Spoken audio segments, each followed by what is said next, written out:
So this is a play money tournament on Club WPT. Kind of an entry-level tournament. We'll be playing in a bigger one in a little while.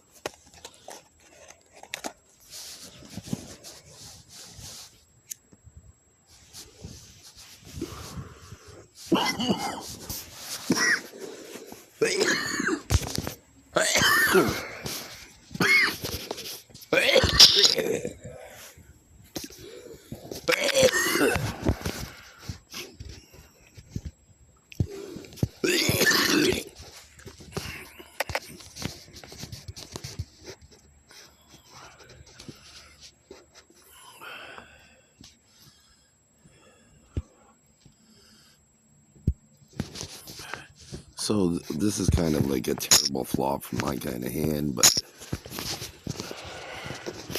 let's see what develops.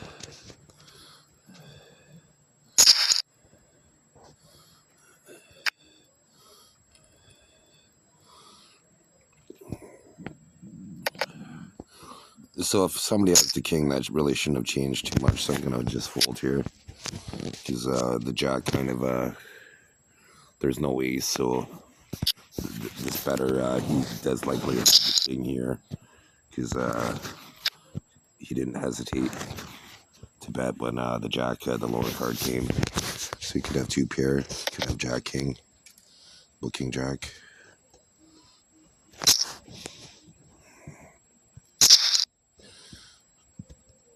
So let's see, does he have the king of threes? Pocket threes. That's a hard one to put somebody on.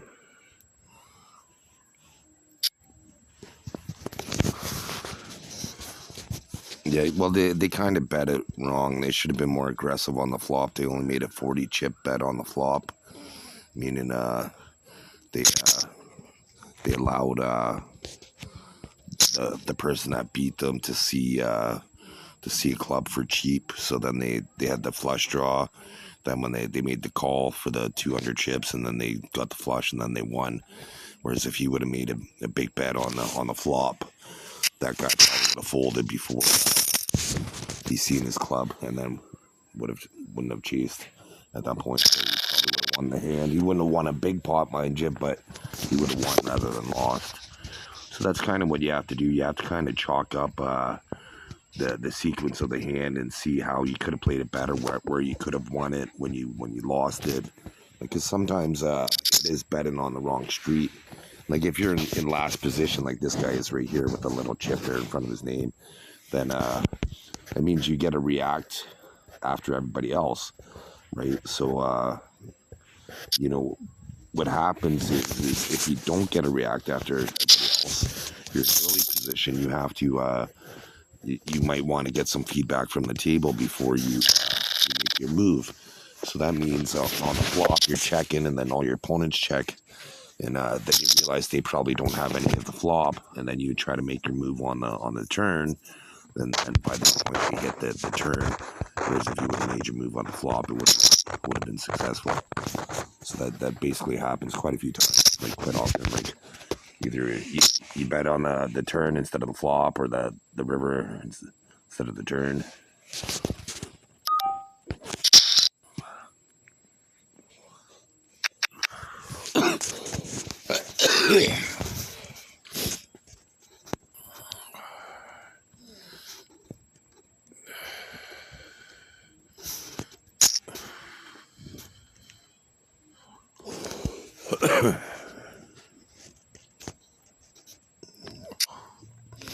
Your enemy of their fate.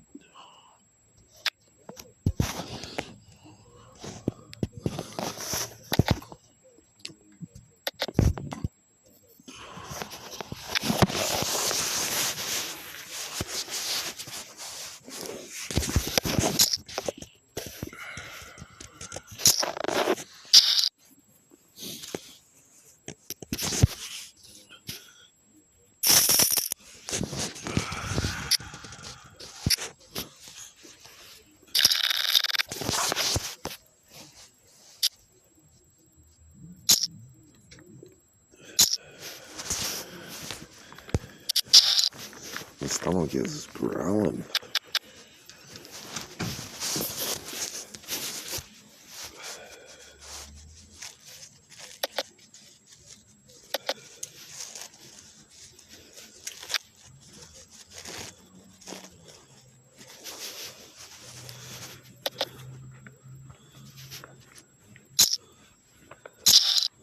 So this pot's looking like it should be pretty small. Not too much action.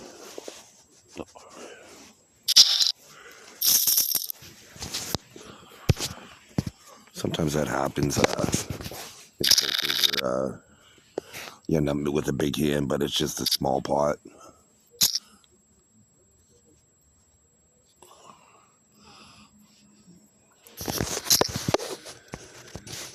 But there's an expression. It's called "it takes action to get action," right? So, so if you're always sitting back tight and really reserved, and you're wondering why nobody calls you, it's because you're never given action. So everybody knows that you have a big hand. But if you're more aggressive, then you get more action because people see you play more pot. So you can't have it all the time, right? So you're able to catch them that way and bust them that way. But it's hard if you don't bluff and you're really tight. You can be profitable, don't get me wrong, but it's so much harder because everybody's going to be folding to your big hands. Nice release. So I'm going to call here and let's see what he does. Did I get lucky? That was kind of, so he's all in almost certainly, this guy. Predictable.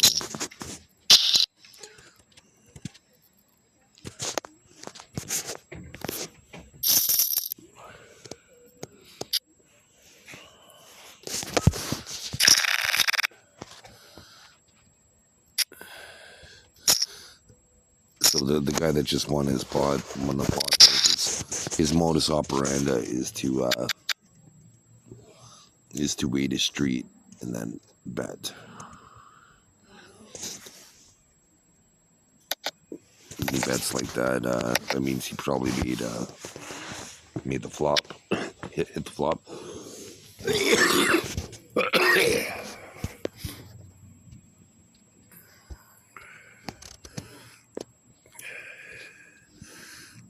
Well, I knew he had the hand when he made the call on the turn, but I was hoping to river him. I was hoping to get lucky there because I didn't know he had the three of a kind, but I knew he had the winner at that point. It was whether or not I could get lucky, or he should have. I didn't know 100% that he had the winner, but I highly, I thought, I thought he had the winner. Right, it's poker, right? So he could have had like the previous hand where I thought he had the king, or maybe king jack when he had the pocket threes, right? So I knew my instinct was telling me that he has the winner, but can I put him on the right hand or not? Because usually I could put them on the winner, pretty consistently because just pressure, right? Or whether they have the hand or not, it's just how they played the hand. I just know that that they're likely to win sometimes based on how it's played and how their opponents have been playing and what have you.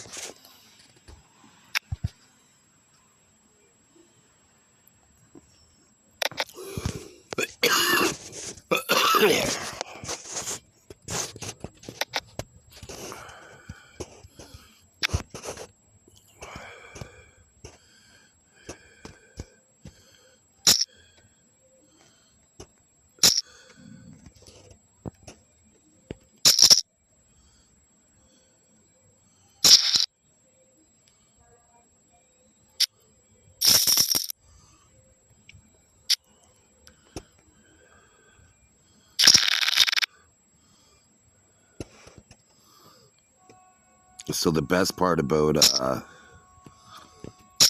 tournament poker is you can always recover. and learn something from your opponent. Like cash games, I call it dine in and dash, and when they take your money and they run, they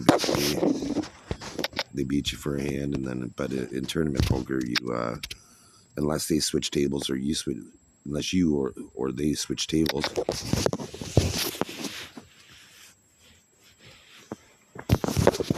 then they're pretty much stuck with you until one of you gets busted, right? So that means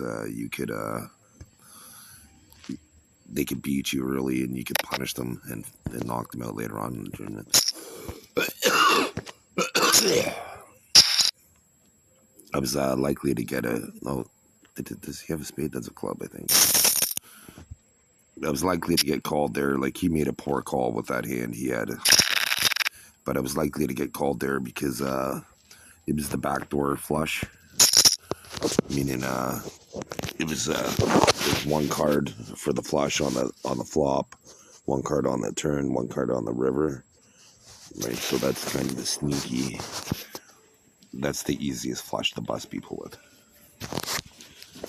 Most really good players, they don't get damaged too much from flushes anymore. Consistently. Consistently. Obviously, every once in a while, somebody's going to just hustle them and outplay them and, have them juggling, right? Like, you know what I mean? If you have them going forward, backwards, back, forward, back, forward, back, right? You just kind of have them juggling around, and then they don't know if they're coming or going.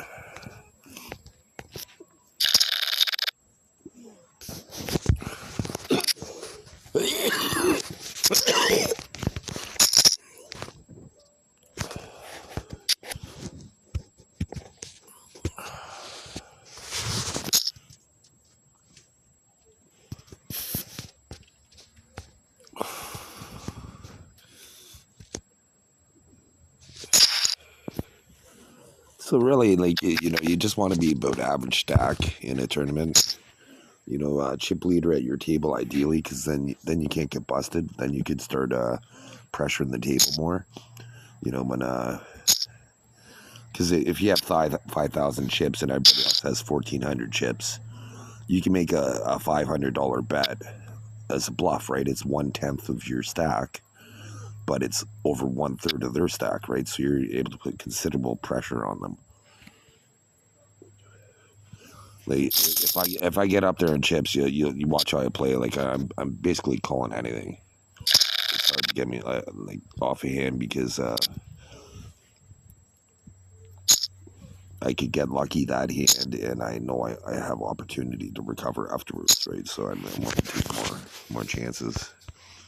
So this is a terrible hand, so I'm going to fold it.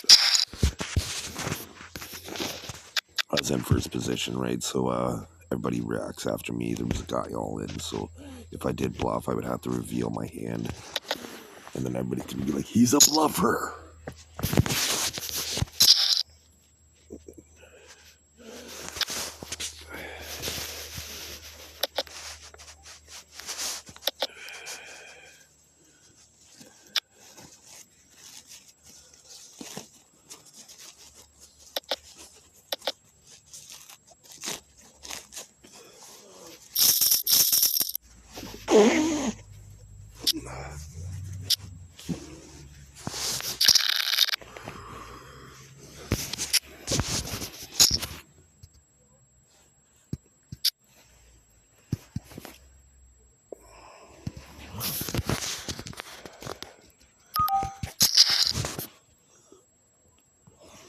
It's really hard to see the screen today. There's an overcast, and usually it's sunny, and that makes it hard to see, but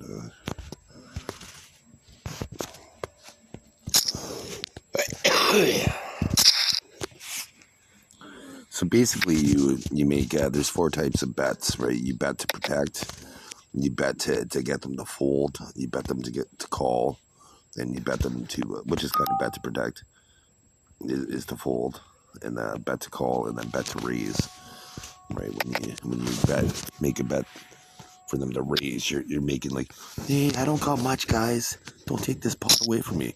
And then somebody's like, I'm gonna steal this pot from you because that's such a weak bet, pussy. Then you're like, oh, please don't steal this pot away from me because this is such a weak bet. Just kidding. Yeah, so that's basically what poker is, right?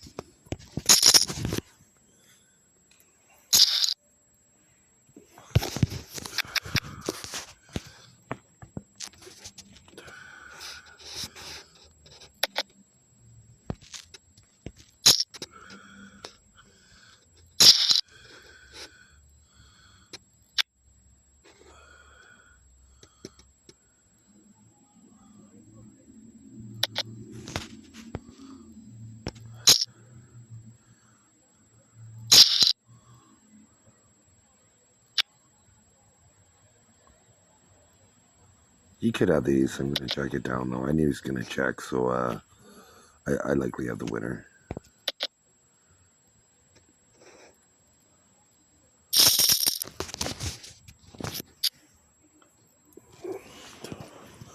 This is my first time really playing a pot with that opponent. I thought he had nothing there at the time, but based on how long it took to check.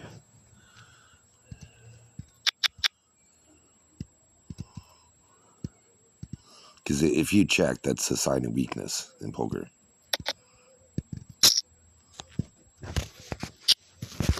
Like during a hand, if you're checking all the time, right? Like you're gonna get bullied out of pot slots because you're not protecting your hands. You're giving people an opportunity to catch up and beat you. Right, so do trap in poker, right? You it's part of the. You need to be able to trap in poker, and then you need to be able to avoid bad beats in poker, like so that's when you're folding the second best hand. Like if you have a straight and there's a flush and you make the good folds occasionally, and when you're in you too, and then and you save those chips, right? So you want to maximize your winnings, minimize your losses, and basically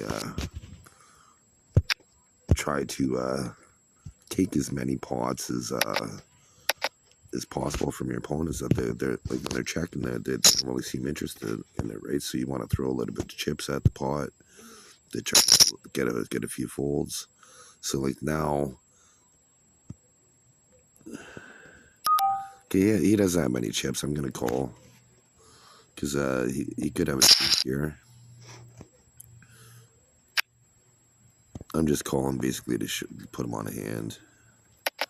Okay, so he checked. Okay, so well, he almost certainly doesn't have the straight, but does he have a pair of sevens or a pair of nines? And he just froze up with the 8 on the rim.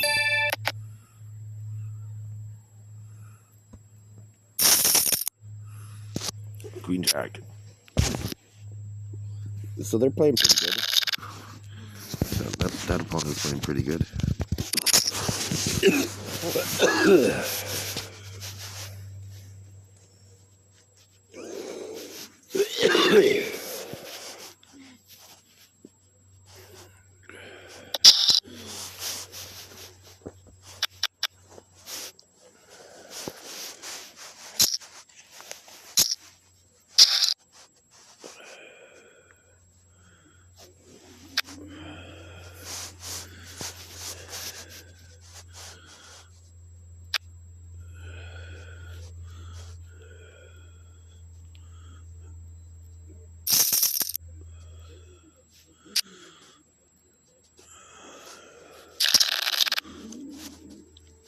Yeah, he ate before bedtime.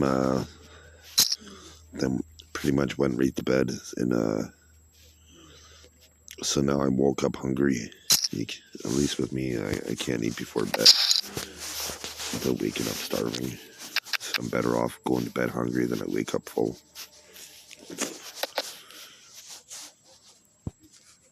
Just normally I don't get hungry too often.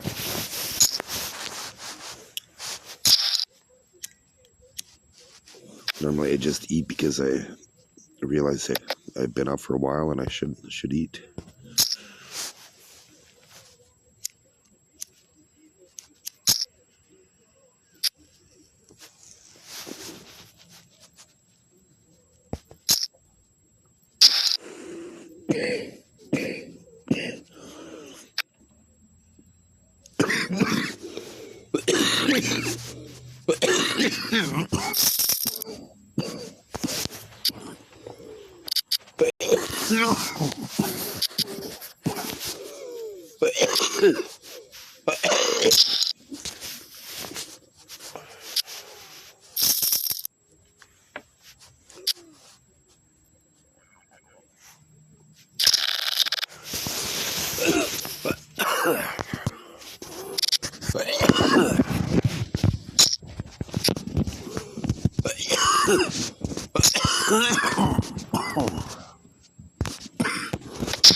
Oh, okay, so I switched tables.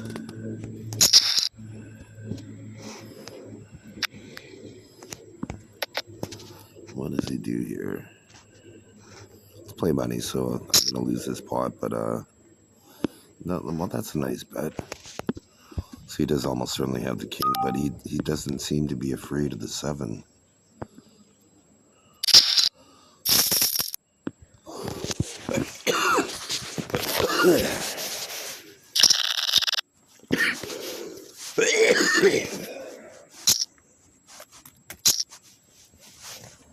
Even though the odds were slim that somebody had the 7.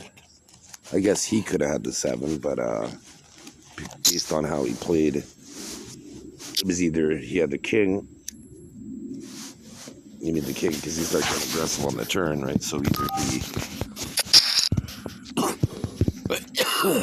had a piece of the turn or had a piece of the flop.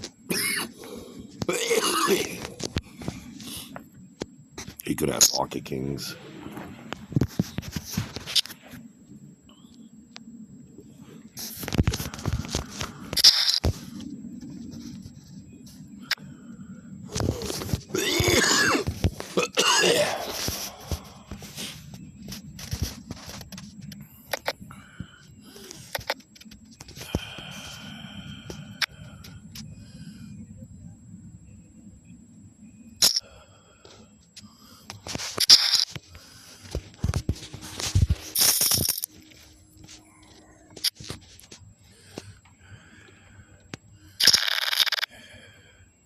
So my phone got crushed in my pocket last week, which sucked. I had I had a pipe in my pocket, and I crushed it when I laid on my side. Still use the phone, but it sucks. I haven't broken too many phones, actually. Hey. Usually I buy the protector blade, so that usually protects the phones. But this particular phone had a built-in protector, but it's just not quite that good. It's not quite good enough.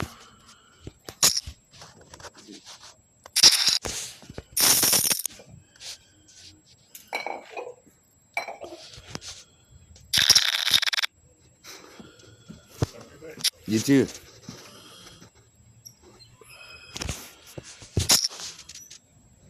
So this is a hand that every once in a while I do like to play this hand. It has no chance of really winning because it'd be a small straight or small flush, but I might be able to bluff with it. Because like, see, you usually completely miss the flop. Like I'm trying to play like poker here, but the flop was like all of a sudden like paintball.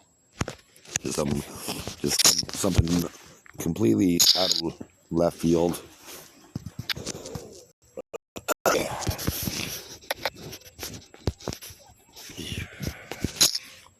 So I guess I would have had but you have to, you have to invest so much, and you never, like, the diamond's not coming on the river. So I would have called on the turn there if I had, because I would have had a 4-card flush, and no, I would have missed. But I would have called because, even though I just had a backdoor flush, so the odds of me having another one is slim. But it does happen in poker. There is variance, right? So you could get a flush back to back. Statistically, it'd be really, really hard, but you could. Like, I'm pretty sure I've had a flush back to back, but never a full house back to back.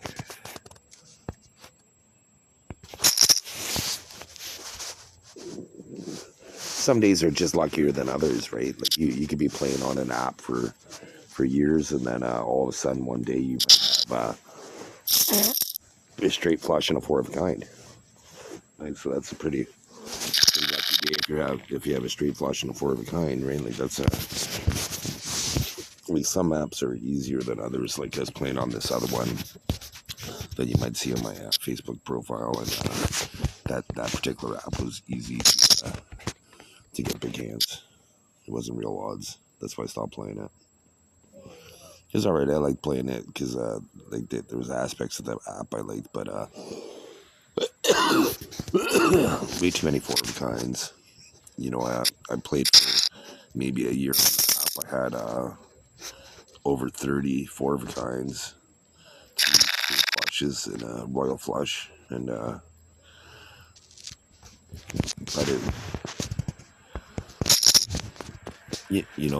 But just way too many flushes and full houses and straights, and just way too frequent. So I played on other apps where I might play all day long and not get a flush. Because during COVID, that's basically all I did. Everybody was isolated, right? So I just watched poker, played poker. From the moment I got up to the moment I went to bed, basically.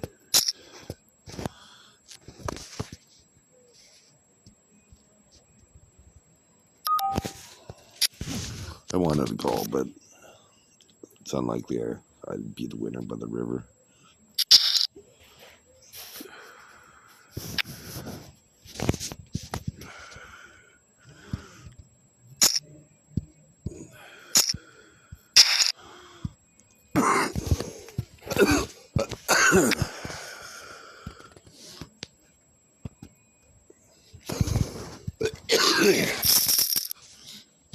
It was likely somebody had the king there, and the straight, or a flush draw. Those were the 3 possibilities. That's why I kind of backed out of that hand.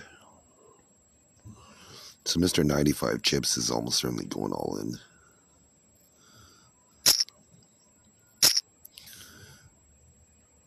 Like, almost 100% of the opponents go all in this scenario, but you should he almost certainly has a poor hand. He should have waited, because he would have been able to see some more cards for free, and he might have been able to survive and rebound, but they never do. They always throw in the towel. They give up.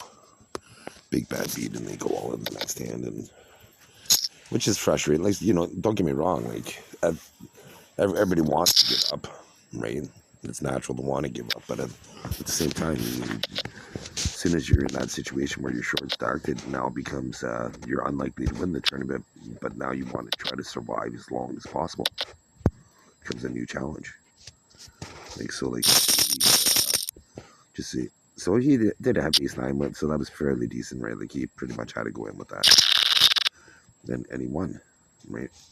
That's thing about poker, right? Like, but if he went in with like 6-7 or say 6-4 or something like that, right? Then because that's typically what they do. They typically have horseshit, and it's like they just gave up, right? But like he did. He won that one hand, and that's all it takes is for you to win one hand, and then you can win the next hand. The next hand you play, all you need to do is win about 3-4 hands, and then you're right back in it. right? So you never give up. Just make it a new challenge. Like try to last them. So this is a six-handed tournament, which is kind of good.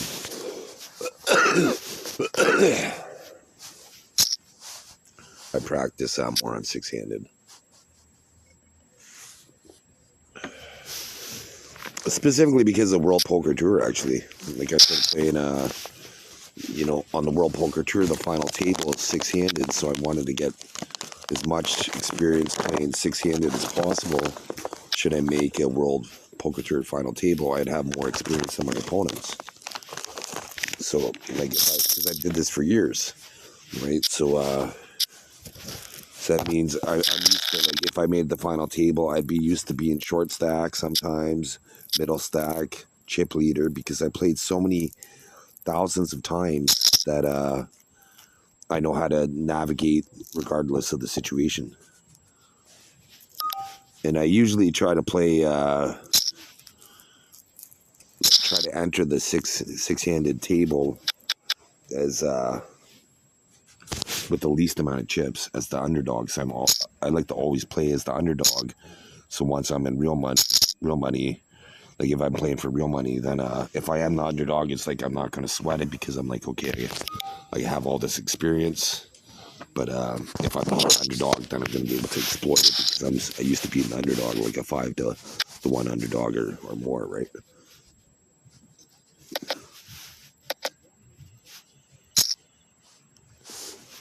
Probably usually 3-1 underdog.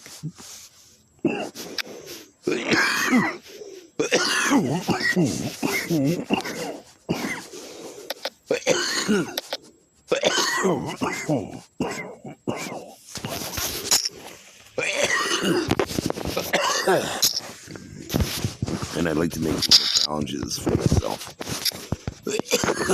So on this six-handed one,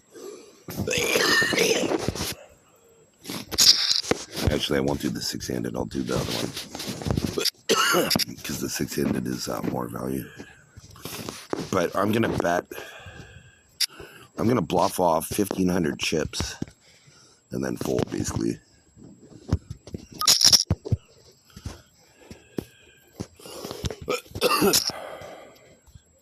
So if I have an opportunity to fold, I'm going to fold. So I'm going to make, so I bet about 700 chips. I'm going to bet about 800 chips here. 800 chips. So hopefully he calls or raises, raise, so I can fold. Raise so I can fold. Shit. Okay, good. I didn't win. I didn't want to win, but I did win one pot. Because I wanted to try to turn this into an underdog tournament. Yeah, but I won't since I won that. And unfortunately, but I was hoping to kind of lose 1,500 chips so I could just have the pressure of being short stacked for a period of time, just to kind of talk the viewers through it. But it didn't work out. But anyways, that's normally what I do. Like it might work out in this tournament, right? Like I might end up like really fast, but then you don't sweat it, right? The lines are low, and it's like if you have you started with 1,500 chips, but if you have like say 300 chips, like if your instinct's going to be like you're going to want to panic because the tournament just started, but at the same time the blinds are so low, all you have to do is just win a hand. Just relax, win a hand. Relax, win a hand. So chances are my heart isn't good enough here. So I'm going to fold.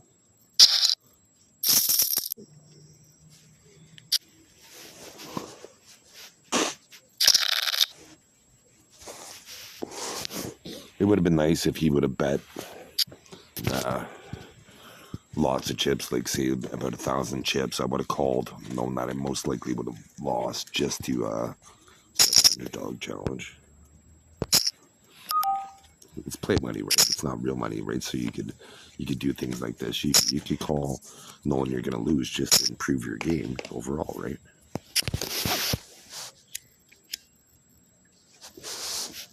If you're like, okay, well, I've seen this situation several times, and I don't know what my opponents typically have. Right, in real money, you might not want to make the call, but in play money, that situation comes up. It's like, yeah, I'm gonna make the call. Yeah, make the call randomly, and then you're gonna be like, say 10 times, be like, okay, so yeah, I was right. Eight times out of 10 overall, they typically had bullshit. So now I could punish them for that in real money.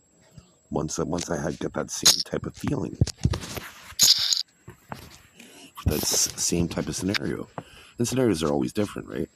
Like here, this is a paired board, right? So you have to learn how to navigate paired boards.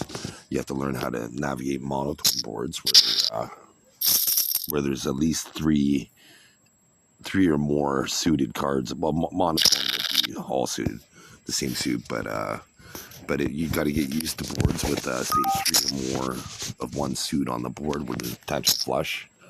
You have to navigate those hands. Because at first, when you first start playing poker, you're like, they got the flush, I gotta run. Right? It's like, after a while, you're like, okay, relax. They don't have the flush all the time. Does it feel like it this time? But how they played. And it's like, well, did they play the flush how I would play the flush? Or did they are they playing it how I seen others play flushes? Right, and I played so many hands. I've seen many, like thousands of opponents play flushes. Right, so the muscle memory, if you will, the instinct of me playing poker has all that experience and all that practice. So part of my brain's calculated how many times they would have the flush, how many times they didn't, how they reacted, how they get. Because usually with the flush, right, the chips almost go all in. Somebody's usually going all in with the flush, especially new opponents. They want to maximize, because flushes are hard hands to come by, right? It's it's high card, pair, 2 pair, 3 of a kind, straight, then a flush, right? So like that's a pretty hard hand to get.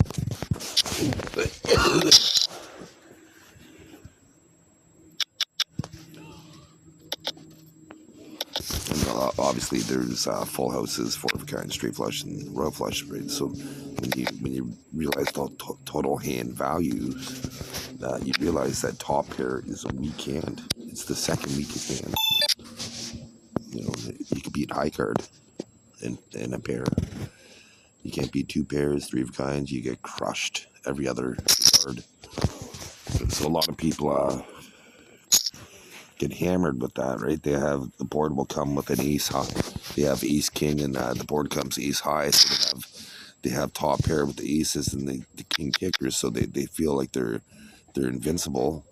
But their opponents could have a 3 of a kind at that point, or 2 pair, and that's typically what happens when you have the big if you have, say now you have ace king and then there's a king high, so you have a pair of kings with ace kicker. Usually you run into pocket aces in those scenarios. Or 2 pair or 3 of a kind, or they'll have a flush draw or straight draw and end up beating you.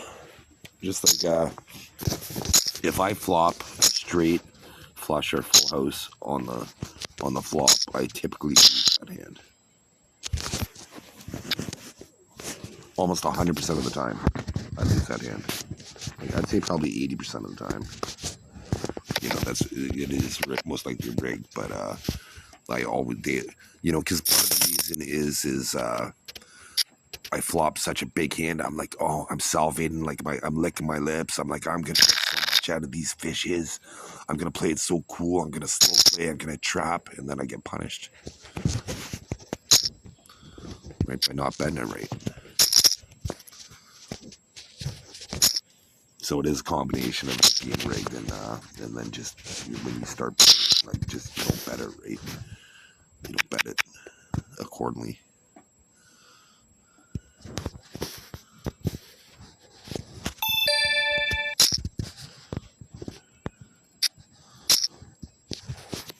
Because the brutal reality of poker is you could be playing fantastic for hours, and then one hand just takes all your money. takes all your effort.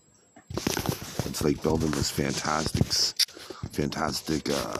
sandcastle, and then all of a sudden a wave comes and just knocks it down.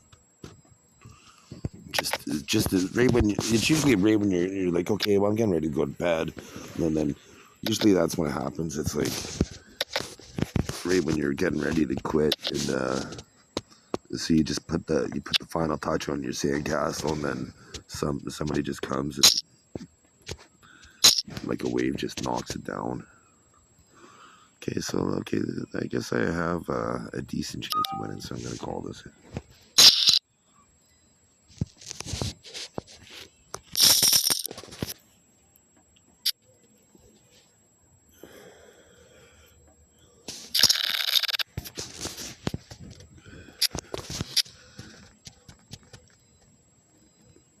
Here's another hand that never materializes.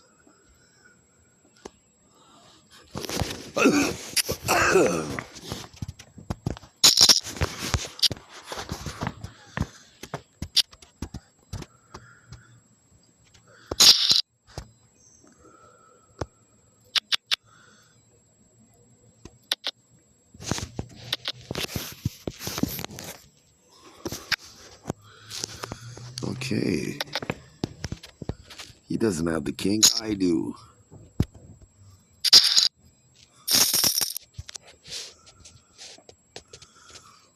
That move's called the man hand.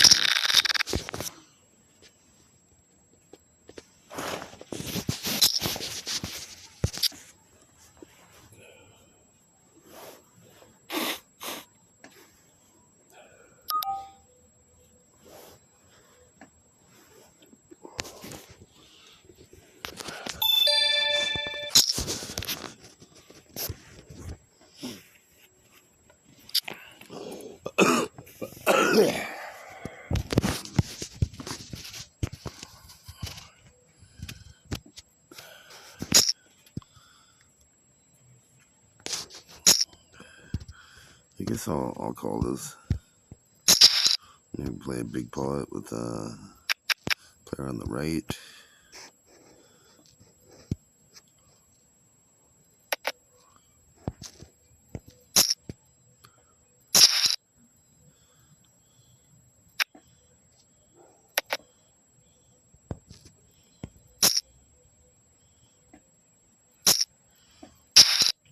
Oh, I had the 10. Nice.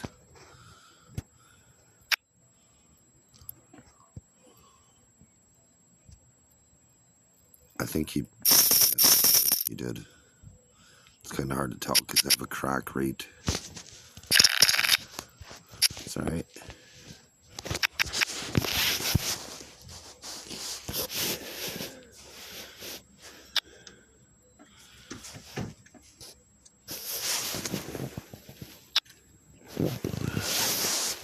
If I didn't have this player right here with the king 5 or king 6, it looks like there's a crack rate there on my screen, so I can't see that opponent's cards perfectly.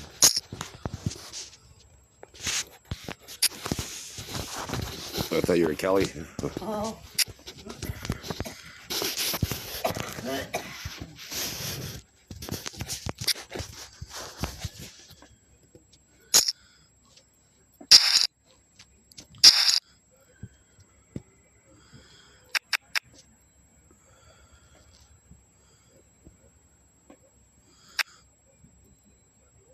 6 Deuce has lots of outs.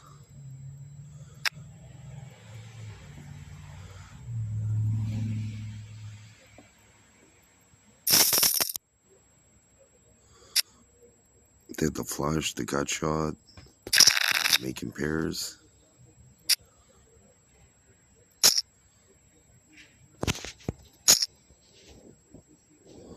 So this might be a 60, 65 if I lose. It's become a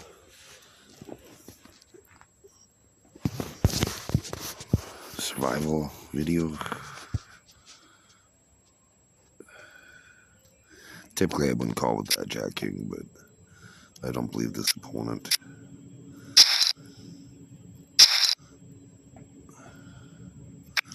See, he has 3 4s in the deck to make his hand. 3 4s. I have 41 cards in my favor. He has 3 cards in his favor.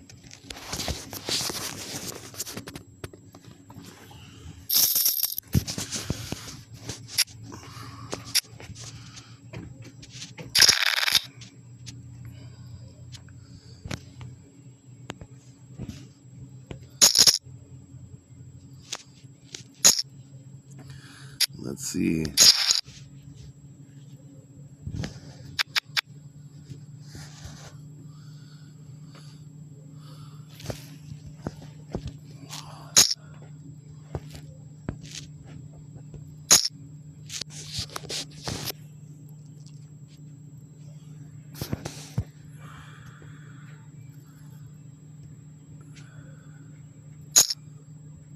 Good luck me.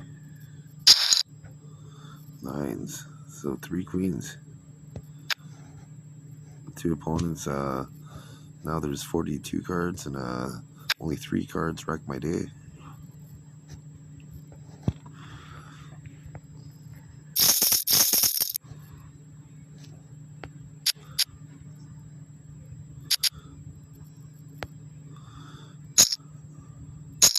So I'm ranked first out of 71 remaining. That's not bad. It's kind of typical. Ideally. No, it's not typical. But I do quite frequently make chip leader early in the tournament. And if I don't make chip leader, if there's about 1,000 opponents after about an hour, I'm usually around chip like 10th, 50th, top 10 or top 50, and then most of the time, right? Like I don't win every tournament, right? So most of the time, I'll finish like say money or whatever. Usually, I'm finish in the top 10% of opponents overall. I'd say that all my tournaments, like usually the top 10%.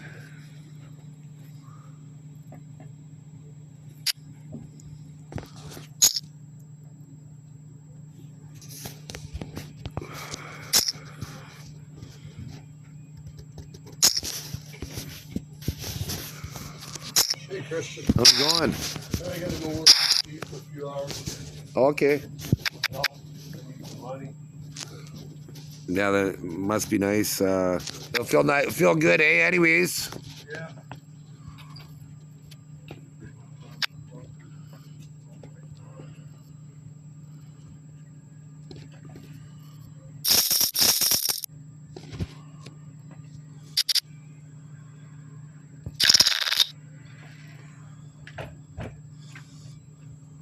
I like 6-handed because you have to be more active.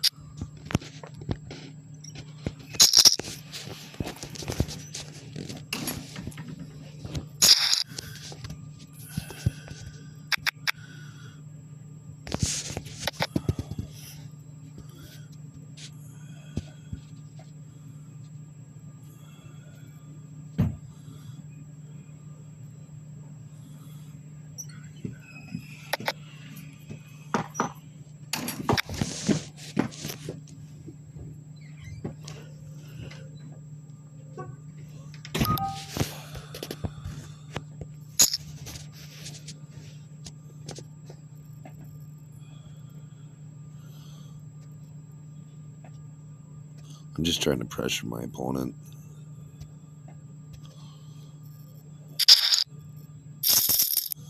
That was an atrocious board. It was unlikely he hit. They had so few chips that almost 100% of the time I was going to bet in that scenario, like against them. You know, I've hit 5,000 chips. They only have 600 chips, right? So I'd risk the 600 chips just to grind them down.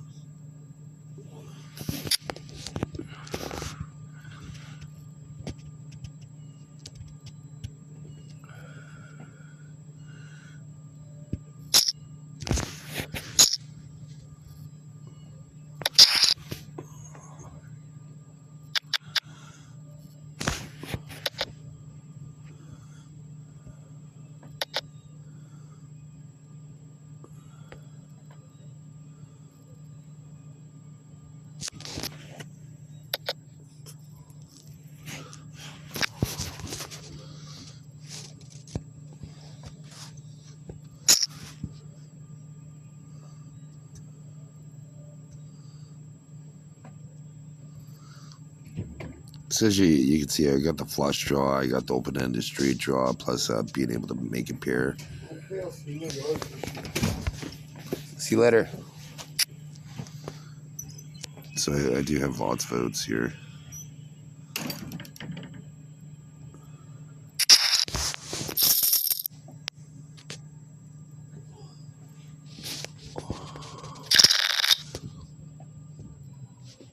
It's nice because the blinds are so low that this opponent right here, they have lots of gameplay, right? As long as they don't lose it all in one hand.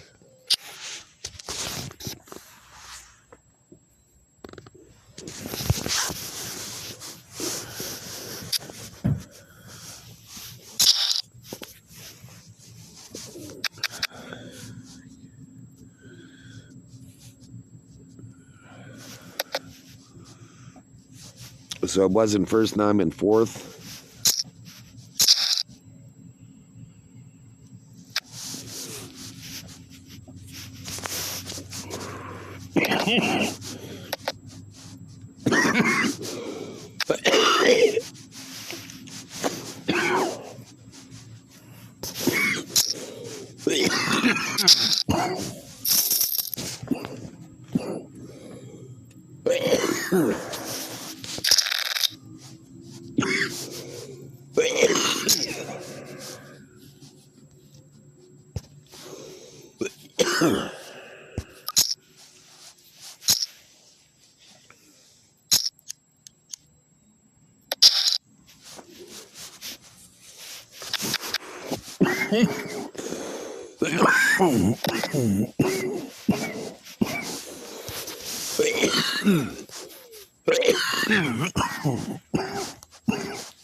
Okay, now that I finished that, I raise. I'll bet. It would have been great if they bet, because I would have been like, I see your bet and I raise.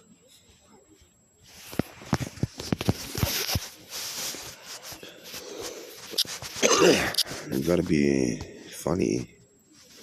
Well, that's my comedic voice, and you gotta be lighthearted in life to get through the hard times.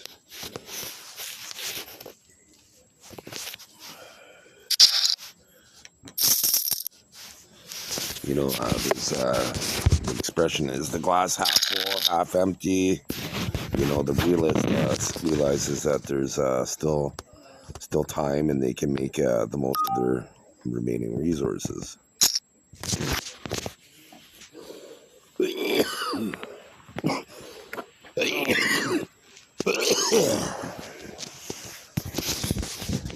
So if your team's down at halftime, right, you can still win.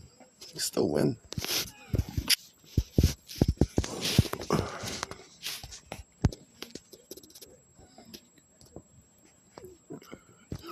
Or if you were given a period of time left to live by a doctor, make the most of it. Every second. If doctors like say you got less than 6 months to live, make your arrangements. Do something. Live life. Maybe if they say you got 6 months to live, depending on your finances, maybe go on a trip right immediately. Somewhere where you wanted to go before you get sick, before you get really sick. If you wanted to see, like, just say you wanted to see the Super Bowl statue or whatnot, do it. Do your bucket list, man. Like, if they gave you such short time, maximize your life. Because, unfortunately, we kids appreciate life. And as adults, we don't really appreciate life until we think we could die. Like, truly appreciate it. Like, there are going to be some that do appreciate it more than others. Don't get me wrong, but like, if you found out that you could die, or you think you might die in the next 24 hours, you're looking at sunsets. You're appreciating, eating food. Everything tastes better. Everything's better. Everything's better because you realize it could all end soon.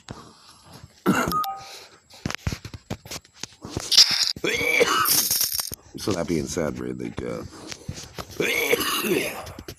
if there's a short period of time to live, right, you want to be comfortable and try to make your family comfortable and try to say what you need to say to your family.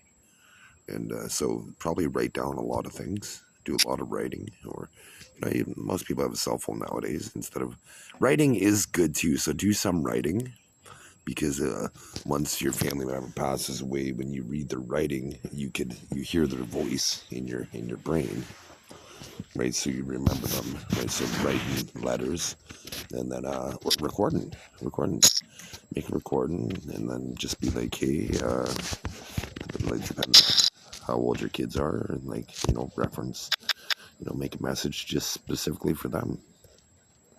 Because really, it sucks that it's kind of a double-edged sword, right? Because if you're told you have a certain amount of time to live, it sucks because it's kind of like the finale is there, but at the same time, it is a benefit because most people, death just catches them by surprise, so they're not able to take time to make these type of arrangements.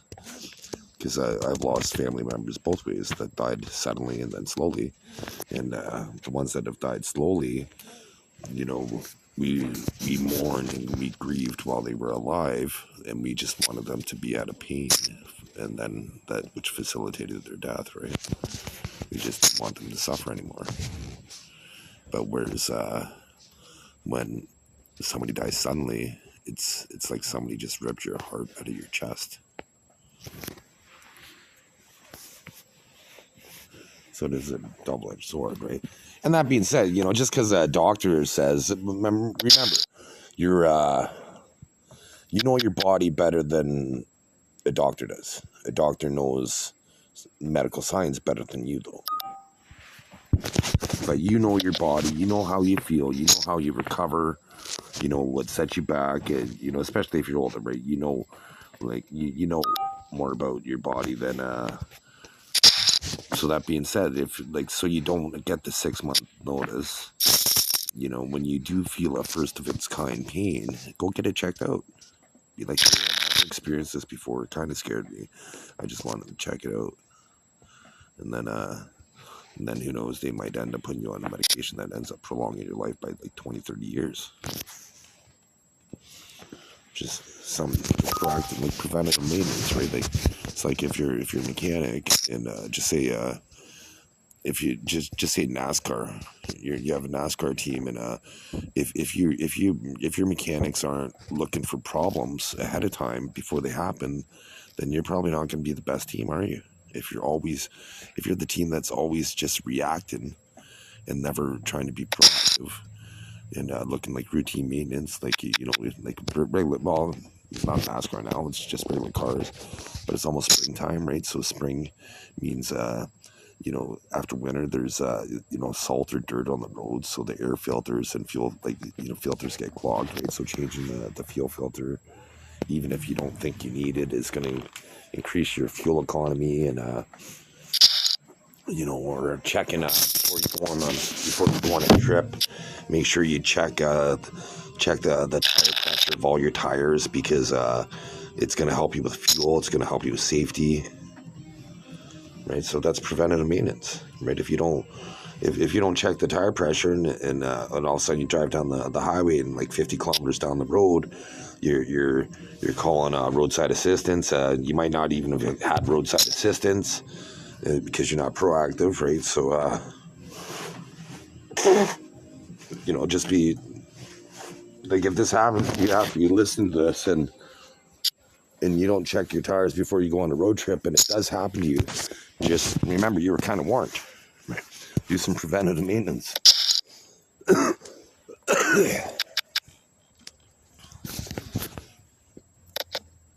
All businesses should, like any business that has a mill rate should be doing preventative maintenance all the time, like during slow periods and on peak periods, but unfortunately in the industry they kind of try to bandage it up until a down day, and to keep it running, but sometimes that could be detrimental, right? If it's like anything, right? If you let some small problem fester, like, because just say it took 2 hours to fix, but they just did the patch where it took 5 minutes to fix, then so they're like, yeah, great, we saved 2 hours of time, but saving that 2 hours of time could have cost them so much more in the future, because that machine is running incorrectly now for forever until it breaks again, right? So that means bearings could be grinding, and gears could be grinding, so there could be metal shavings, and you could be exacerbating your problem. Right, so it's up to, like, say, probably the budget and the maintenance schedule, but you definitely want to try to have some preventative maintenance schedule to just make sure to protect your investment, which is your equipment. Right, and so preventative maintenance for humans is exercising, eating healthy. That's preventative maintenance. You just you do things in moderation. Like, if you work out all the time, like if you go to the gym and just say one day you have a cheat day where you just kind of eat more, just make sure next time you go to the gym you sweat a little more. You just burn it off. Because fortunately my son loves to, like, working out, which is fantastic because he's in fantastic shape. But I never wanted to work out to a point where I'd count calories. I'd never be that committed to working out.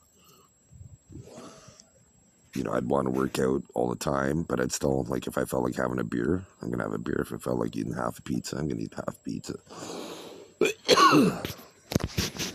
If anything, I'd work out to be able to do such things,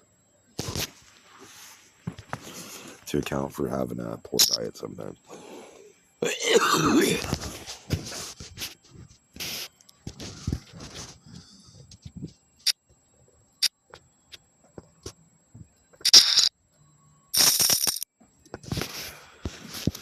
Yeah, my son's in great shape, and I have a fantastic picture of him. And so last summer I had not last summer, last May I had, I could see my abs at 47, and so I'm hoping to get to that point again this year, and looking a little more muscular, and then taking a picture so I could post a picture beside me and Junior, and so we can show the father and son.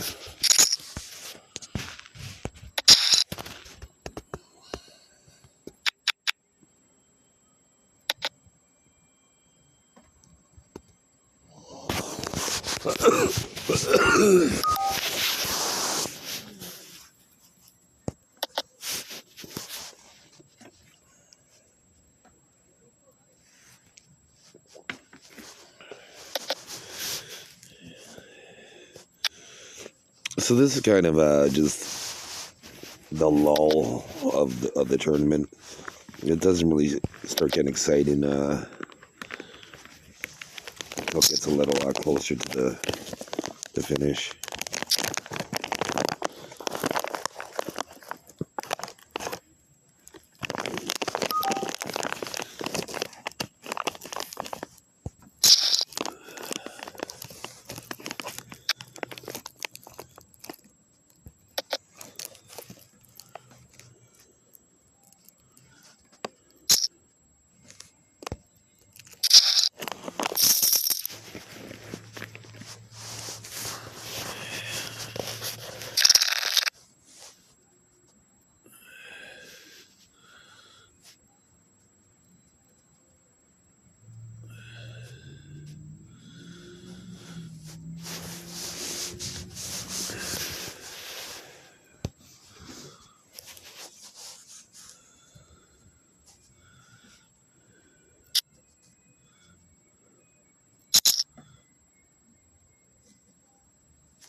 So let's see if I can put a bone in on a card.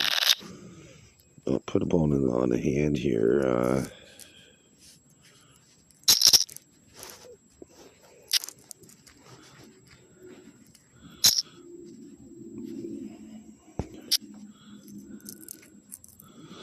I could put opponents on 2 cards, but usually I just do 1 card because it's all relative, right? Like that might be like, if I say like ace blah, I'm basically meaning anything that's not ace king, ace queen, ace jack, ace 10. If I say ace blah, that means I'm talking ace nine, because those are all like blah, like they're like shitty hands. Like where if you play them consistently enough, you're gonna lose a lot of money.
Let's see what they do here.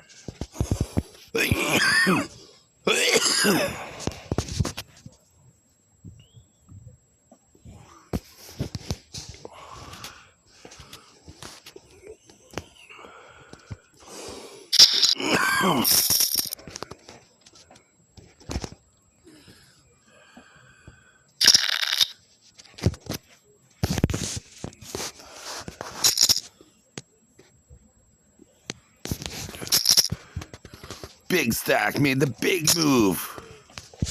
Okay, I'm gonna fold it. Well, when you bet, and then they raise and then release. But the pocket eight, you almost always got to fold. Looks like I would have got lucky so far. Right up until the kicked right between the the legs and the testicles.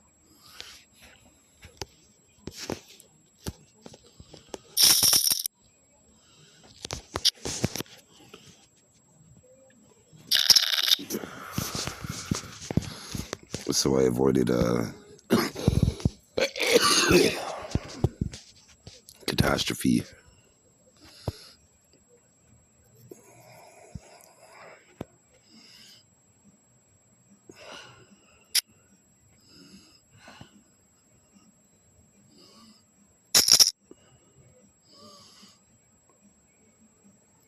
Deanism. That's the name.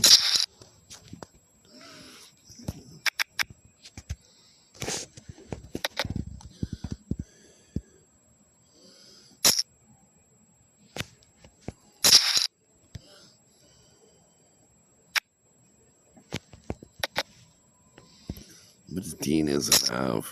Oh, he has bullshit.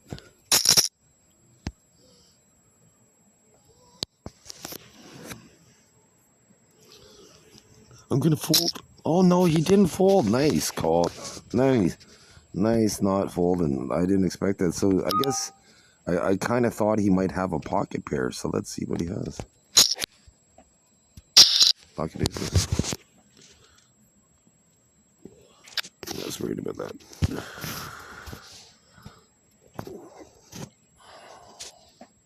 I did put him on a hand. It's a pocket pair, but I should have refined it. Because when I said pocket pair, I really meant either the kings or the aces. Because that's just kind of how that one felt. So I guess that's the end of the video. And so leave it at that. I put them on, we said pocket pair. They had the pocket pair, so that's my skill set. And normally I wouldn't have called that in that scenario most of the time because my instinct was saying that they did have the kings or the aces, like they had a high pocket pair based on how they were betting, and then but they did play it really well that hand. So anyways, thanks for watching, and like, comment, and share. And if you ever make a comment and you're asking about specifics, make sure you mention the time that or that if it's on Facebook, then you could download the video and then figure out the time if you really wanted to know, because you play so many hands. I would have to watch like what led up to a particular moment, and then to be able to answer a question what I was likely to think, because I do play pretty randomly, right? So I may not my skill set might have improved since that person by the time I respond, right? So like I might not quite understand what I was thinking at the time. Like usually it's the build up, like if an opponent, if I made some sort of movement on an opponent, it was based on what I've observed against them previously, like say the last like the whole session. But if they just come to the table, like as many hands that they played, I'm watching everything, how much they bet, how much, well, if they check, they bet, how long it takes them to check or bet. And I'm just analyzing everything, like just through osmosis. Like I look and right, and just instinct now, right? My instinct is so good that I don't really need to think about things as long as I used to.